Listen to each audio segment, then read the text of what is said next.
Today we're leveling up. This is gonna make you sound way smarter about F1.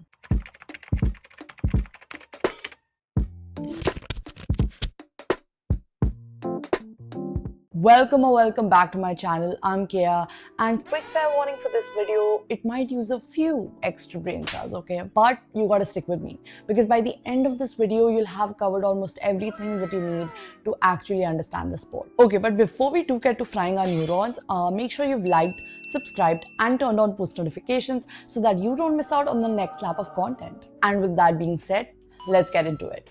Okay, so let's start with one of the most common things that you'll hear during a race, the apex. It's the part where the driver gets closest to the inside edge of the track while turning. Now, when you hear the phrase clipping the apex, it basically means that the driver has hit that sweet spot of the corner. The car gets super close to the curb on the inside, almost brushing it before heading out smoothly. And this is what helps them keep as much speed as possible. All that is great, until you take it a little too far and the FIA decides that you've gone sightseeing outside the track and hits you with what's called track limits. Track limits are exactly what they sound like. They're the boundary of the track which the drivers have to stay inside of. The white lines that you see on the edge of the circuit, yeah, that marks the limit. If all four tires of the car are over the white line, they're considered off track. And what happens then depends on the session. During practice, it's not really a big deal. Now, during the race, it gets a bit stricter. Each driver gets 3 chances before they're shown a black and white flag, which is basically a warning. Do it again after that,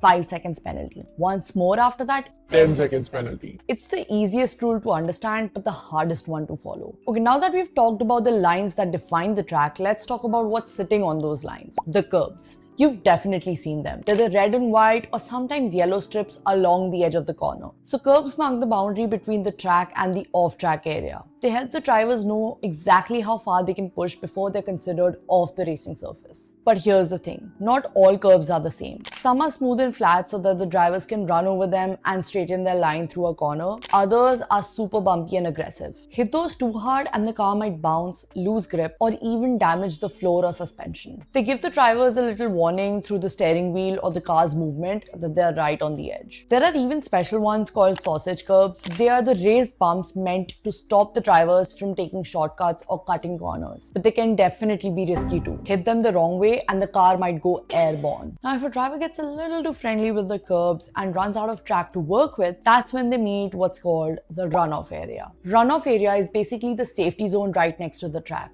It gives drivers the space to slow down or get the car in control before they hit the barriers. There are a few different types of runoff areas. Tarmac runoff. This is the smooth paved kind that you'll see on most of the modern circuits. It gives drivers a chance to recover and rejoin the track safely. Gravel traps. These are beds of gravel designed to slow a car down fast by digging into the tires. If you end up here, your race might be over or just seriously compromised. Grass. Some older classic circuits still have these, but it's rare now. It doesn't slow the cars down much and makes it harder to steer or brake. Alright, enough of going off track, okay? Let's get back to racing. Time to talk about one of the coolest moves in F1, the switchback, also called the cutback or the switcheroo. Imagine this.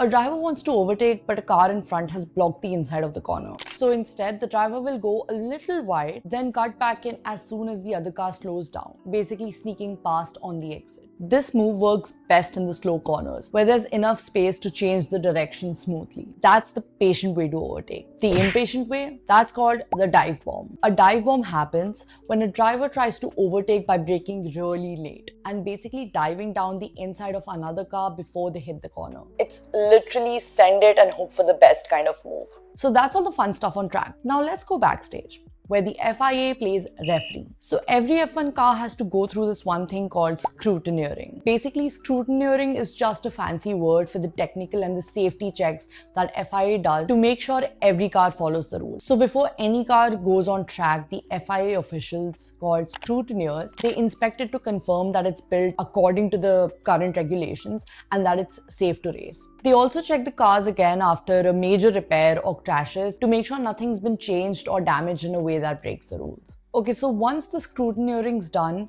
the FIA moves on to the weight check. That's where the Weighbridge Call and the Weighbridge comes in. Firstly, the Weighbridge itself is a big scale that's built into the pit lane. So the FIA uses it to check that every F1 car meets the minimum weight requirement. That is the car and the driver, both. During qualifying or practice, the FIA can randomly call any car in to be weighed. When that happens, a driver either sees like a red light signal or an official that signals them to enter the FIA area and not their own team garage. Once the car is on the scale, the engine has to be turned off and the car gets weighed, and the mechanics have to push it off afterward. The whole thing takes a hell lot of a time, and that is where it gets risky. Imagine you're trying to get one last flying lap in qualifying, and just as you enter the pit lane, you get the call. So by the time you're done, the session might be over. The point of a Weighbridge call is basically to ensure that nobody is cheating by running an underweight car. So Weighbridge calls can definitely be stressful. But you know what's worse? When another driver literally gets in your way.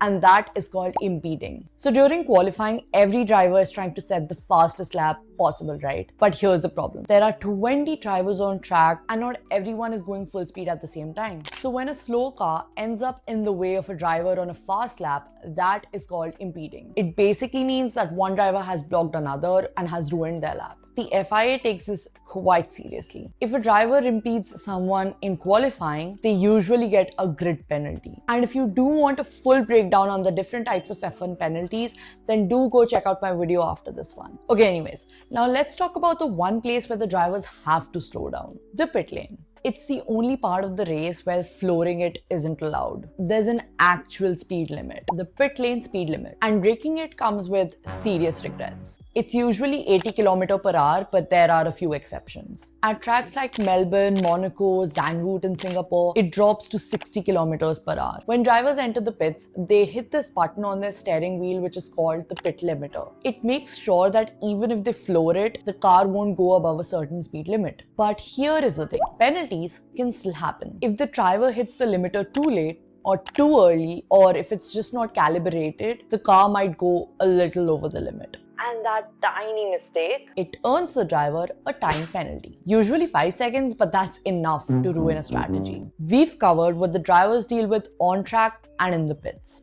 But behind the scenes, the teams are watching every tiny details through something called telemetry. While the drivers are out doing their laps, the car is constantly sending back data to the engineers in real time. We're talking everything: tire temperatures, fuel levels, brake wear, engine health, even the tiny details like how hard the driver is pressing the throttle or steering through the corners. The data is sent through a mix of infrared signals, radio waves, and fiber optics. So the team always knows what's happening inside the car. It's what helps them decide when to pit and if something's overheating, or when to change the strategy on the fly. Okay, but here's the twist. It's not entirely perfect. Stuff like humidity, heat, and signal interference can mess with it. And suddenly the team loses all that live data. And when that happens, it's panic mode. Because now they're basically flying blind. And it's not just about the performance, okay? It can warn teams before something breaks, or if the brake starts overheating, or if oil pressure starts dropping. Lose that info